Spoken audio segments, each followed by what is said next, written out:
አድዋ ጥቁር ከሰውነት ያነሰ ነው ስለዚህም ሀገር የመምራት ብቃት የለውም የሚለውን አስተሳሰብ የቀበረ ነው ሲሉ የኮምቦልቻ ከተማ አስተዳደር ከንቲባ ገለጹ። 127ኛው የአድዋ የድል በዓል በኮምቦልቻ ከተማ አስተዳደር በድምቀት ተከብሯል። አበሻን ላይ ዝርዝሩ ይነግረናል።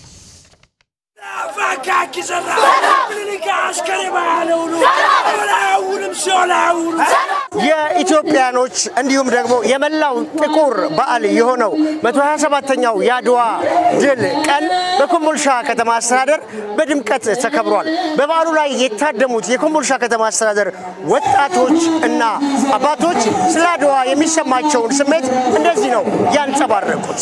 አድዋ ሕይወቴ ደሜ ተራራዬ ወንዜ ሸንተረሩ ሜዳው ዳገቱ ህዝቤ ወገኔ አባቶቼ እናቶቼ በደማቸው ባጥንታቸው ያቆዩኝ ነፃነት የወጣንበት ቀን ነው።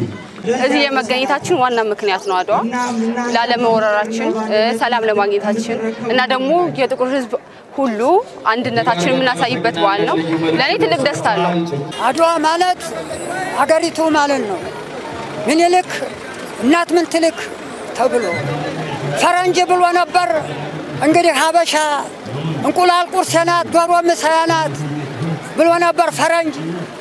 ምኒልክ ተነስቶ ባነሳ ጋሻ ሀገራችን በአንድነት ሳንበታተን ያድዋነት የህብረት አንድነትን አካይደን የነሱን ራዕይ ተከተኛም ይሄን እንዲቀጥል ማድረግና አንድነትን የነጻነት አርማችን እስከሆነ ድረስ አድዋን በዚህ ዘክረዋለን። አባቶቻችን ሲወርስ የመጣውን ድል የነጻነት ቀን ዛሬ በማክበራችን እጅግ በጣም ደስ ብሎኛል። ኮምቦልቻ ከተማ አስተዳደር ባህልና ቱሪዝም ጽሕፈት ቤት ኃላፊ ወይዘሮ ዘሪቱ ሁሴን የአሁኑ ትውልድ ልክ እንደ አባቶቹና ቅድማያቶቹ የራሱን ታሪክ በመስራት አሻራውን ማሳረፍ አለበት ሲሉ መልእክታቸውን አስተላልፈዋል። የዛሬው ትውልድ የአያት ቅድማያቶቹን ታሪክ መጻፍ ማንበብ ማወቅና ማሳወቅ ይገባዋል።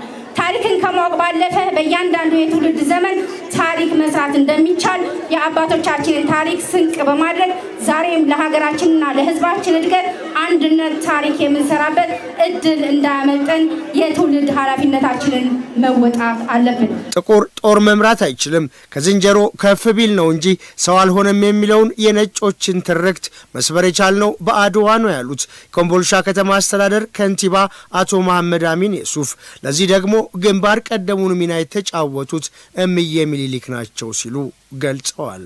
እምዬ ሚኒሊክና ሌሎች መሪዎቻቸው ህዝባቸውን በማስተባበር በወቅቱ የመጣውን ጠላት እንዴት ማሸነፍ እንዳለባቸው ወታደራዊ ስትራቴጂክ በማዘጋጀት ለብዙ ጊዜ ለብዙ ዓመታት ተዘጋጅቶ የነበረውን የጣሊያን ሰራዊት በአጭር ጊዜ ውጊያ ከጥቅም ውጭ አርገው አሸንፈው ማርከው ሳይወድ በግድ ስምምነት ውስጥ እንዲገባ አድርገው ይሄው እኛ ኢትዮጵያውያኖችና መላው የጥቁር ህዝብ ጥቁር ነጭን ማሸነፍ ይችላል የሚል የታሪክ ቀያሪ ድል ነው ያስመዘገቡልን። እንኳን ደስ አላችሁ። አባቶቻችን ታሪክ አያሳፍረንም ያሉት ከንቲባው ዛሬም እንደ ትናንቱ በነጻነትና በእኩልነት አብረን እየኖርን ከአባቶቻችን የተሻለ ታሪክ ሰርተን አገራችንን ማሳደግ አለብን ብለዋል።